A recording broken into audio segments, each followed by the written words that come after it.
જો મિત્રો તમે દારૂ પીવો છો અને હું જે બોલું છું એ લક્ષણ તમારામાં આવી ગયા છે તો મિત્રો સમજી લેજો કે તમને સિરોસિસ ઓફ લીવર એટલે કે વાળ એકદમ પાતળા થઈ જવા, ખરી જવા, આંખોમાં કમળો આવી જવો, આંખો પીળી થઈ જવી, જોન્ડિસ, ગળાના ભાગમાં આવી નસો ફૂલાયેલી હોવી, ખભાના ભાગેથી ચરબી ઓછી થઈ જવી અને એકદમ પતલા થઈ જવું, શરીરમાં આપણું પેટ ઘણું મોટું થઈ જવું, પેટમાં પાણી ભરાઈ જવું અને આપણા હાથ પગ ઘણા પાતળા થઈ જાય છે અને પેટ ઘણું મોટું થઈ જાય છે, પેશાબ એકદમ પીળો ઉતરવો અને પેશાબમાં બળતરા થવા, પેશાબમાં વારંવાર ઇન્ફેક્શન થવા, પગમાં ખૂબ જ સોજા આવવા.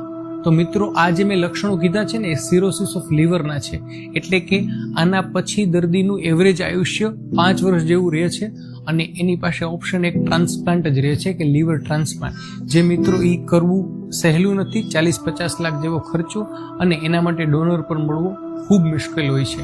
તો મારે જો આવી પરિસ્થિતિમાંથી પસાર ન થવું હોય ને તો પ્લીઝ દારૂ છોડી દો. આ એક ખૂબ ખરાબ વ્યસન છે. આમાં ખાલી તમે નહીં, તમારી પાછળ તમારી સાથે રહેનારા સગા પણ હેરાન થાય છે, ખાલી તમે હેરાન નથી થતા. તો મારી વિનંતી છે કે પ્લીઝ આ વ્યસન મૂકી દો. ચલો તો મળીએ આગળના વિડીયોમાં. ત્યાં સુધી બધાને મારા સીતારામ, જય માતાજી અને જય શ્રી કૃષ્ણ.